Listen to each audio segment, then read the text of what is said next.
اعوذ باللہ من الشیطان الرجیم بسم اللہ الرحمن الرحیم لن تنالوا البر، ہرگز نہیں پہنچ سکتے تم کامل نیکی کو، حتیٰ یہاں تک کہ تنفقو خرچ کرو تم، مما اس میں سے جو تحبون تم پسند کرتے ہو۔ اس وقت تک تم نیکی کے اعلیٰ درجے کو نہیں پہنچ سکتے جب تک اپنی محبوب چیز میں سے خرچ نہ کرو۔ وما تنفقو، اور جو تم خرچ کرو گے، من شیء، کچھ بھی، فإن اللہ، تو بے شک اللہ، بہ، اس کو، علیم، خوب جاننے والے ہیں۔ یہ آیت مبارکہ نازل ہوئی، صحابہ رضی اللہ عنہم اجمعین نے اپنے ایمانی جذبات کا اظہار فرمایا۔ مسجد نبوی کے بالکل سامنے ابو طلحہ رضی اللہ تعالی عنہ کا ایک باغ تھا۔ اتنا گھنا اور گنجان باغ تھا کہ ایک مرتبہ یہ اس باغ میں نماز پڑھ رہے تھے اور پرندے درختوں سے نیچے زمین پر اتر آئے۔ جب وہ واپس جانے لگے تو درختوں میں پھنس گئے۔ اتنا گھنا باغ تھا، اتنے گھنے درخت تھے کہ پرندوں کو باہر نکلنے کے لیے راستہ نہیں مل رہا تھا۔ اس باغ میں ایک کنواں تھا، بے رہا نامی ایک کنواں تھا، اور حضور صلی اللہ علیہ وسلم کو اس کا پانی بہت پسند تھا، ٹھنڈا میٹھا پانی تھا۔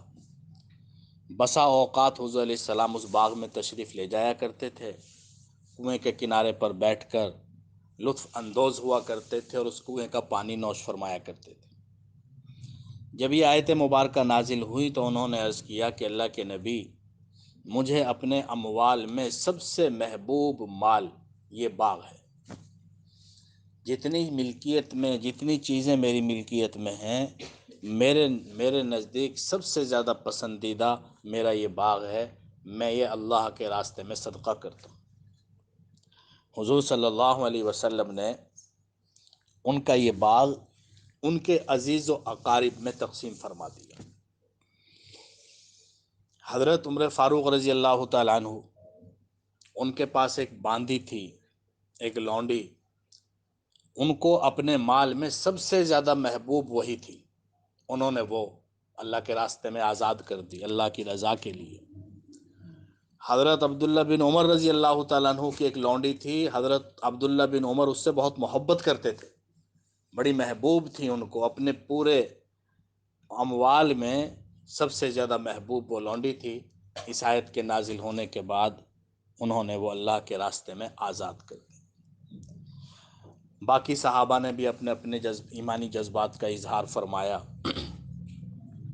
اللہ رب العزت نے فرمایا، لن تنالوا البر، تم کامل نیکی کو نہیں پہنچ سکتے، حتیٰ تنفقو، یہاں تک کہ تم خرچ کرو، مما، اس میں سے، من تبعیضیہ ہے، سارا محبوب مال خرچ نہیں کرنا، محبوب میں سے کچھ محبوب، سارا خرچ کروانے کی ترغیب نہیں ہے، کچھ اپنی پسندیدہ چیزوں میں سے کبھی کبھار کوئی پسندیدہ ترین چیز بھی اللہ کے راستے میں صدقہ کرنی چاہیے، وہ چاہے صدقات واجبہ ہوں یا صدقات نفلیہ۔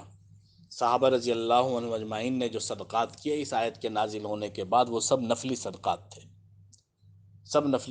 تھے، اور اپنی اپنی محبوب چیزوں کو اللہ کے راستے میں خرچ کیا۔ جو انسان، کم سے کم انسان زندگی میں چند مرتبہ اپنی محبوب چیز اللہ کے راستے میں ضرور دے، کیوں اللہ فرما رہے وما تنفقوا من شیء، جو کچھ بھی خرچ کرو گے، فإن اللہ بہ علیم، اللہ اس کا خوب جاننے والا ہے۔ کتنے اخلاص سے دی ہے، کیسی چیز دی ہے، اللہ تعالیٰ اسے جانتے ہیں۔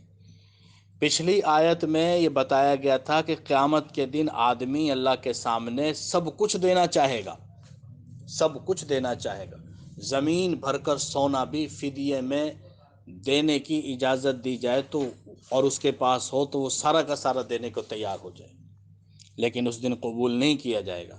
فَلَن يُقْبَلَ مِنْ أَحَدِهِمْ مِلْءُ الْأَرْضِ ذَهَبًا وَلَوِ افْتَدَىٰ بِهِ، اگر وہ زمین بھر کے سونا بھی فدیہ دینا چاہے تو اس کا وہ قبول نہیں کیا جائے گا۔